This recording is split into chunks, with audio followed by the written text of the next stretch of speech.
My next speaker is Peter Hinchliffe, who is coming to us from a ship owner's perspective. And I must say that Peter's, in his leadership at ICS, International Chamber of Shipping, has advanced many, many initiatives on behalf of protecting seafarers, and we're very grateful for your leadership in that regard. Peter, ship owner's perspective, please. Thank you very much, Doug, for the introduction, and my particular thanks to Giorgio for the warm-up act. Excellent. I've got no PowerPoint and I've got no video. There's just me, and this is where I want your attention to be.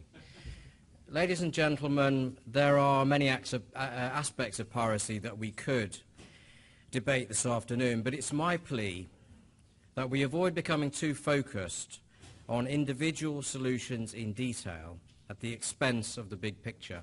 And consequently, I'm going to keep my short opening remarks at a very strategic level. Well, my previous speakers have already set the scene, but pause for a moment to consider the humanitarian cost to the shipping industry of the current situation. The number of our people, of our seafarers, held captive is shocking enough. But much less emphasis is given to the number of seafarers who are running the gauntlet of small arm and RPG attacks in their attempt to evade a determined, armed, criminal attempt to seize their ship. It seems to be impossible to get into the minds of the public, and hence of politicians, an adequate understanding of the stressful situation of having to transit through the vast piracy risk area.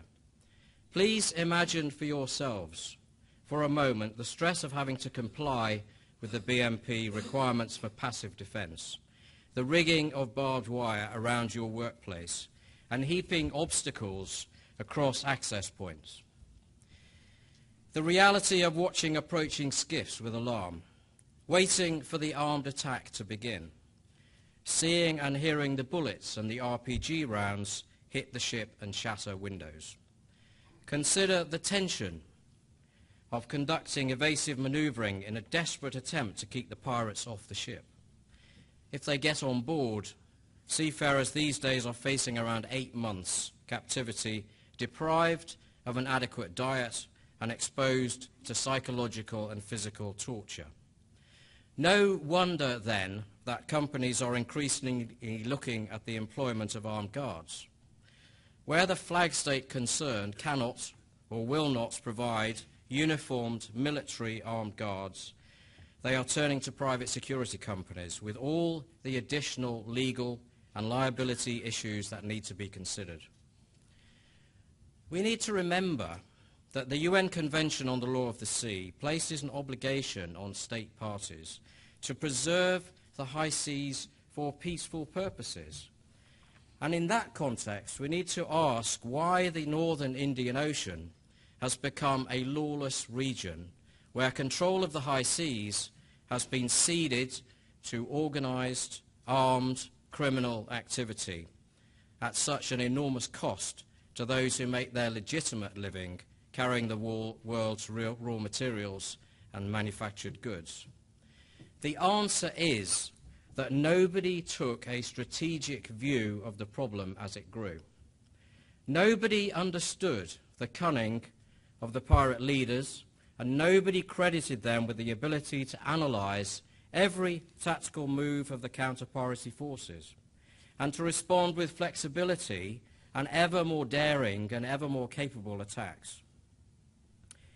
Ladies and gentlemen, even today there is no strategic approach. We lack an analysis of the pirates' capabilities and of the resources required to firstly drive piracy back to the Somali shore and then to eradicate it. There is an enormous amount of work going on in terms of capacity building for Somalia and the neighboring countries with a time frame of 20 years or more. I simply cannot imagine that the shipping industry can cope in the interim with this level of violence and disruption to its operations. The consequences of a failure to solve the problem of attacks at sea now will eventually reach deeply into the economy of every trading nation.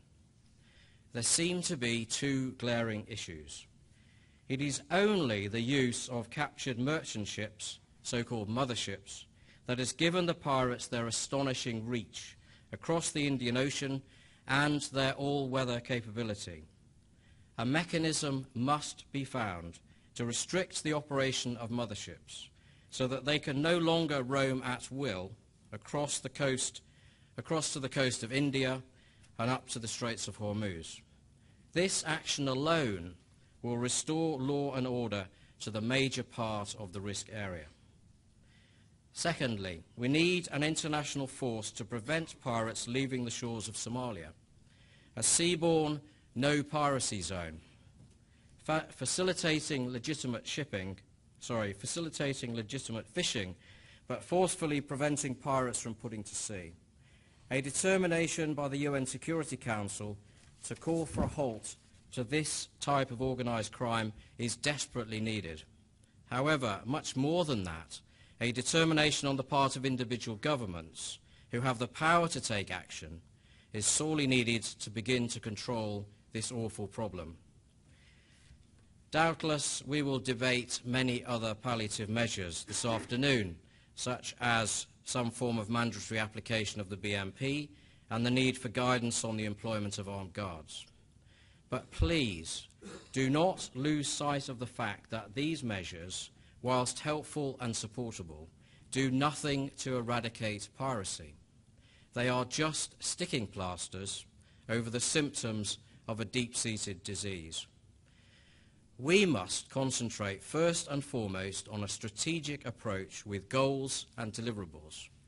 I would hate to think that at next year's CMA we would still be trying to work without a strategy at either individual government or intergovernmental level. Thank you.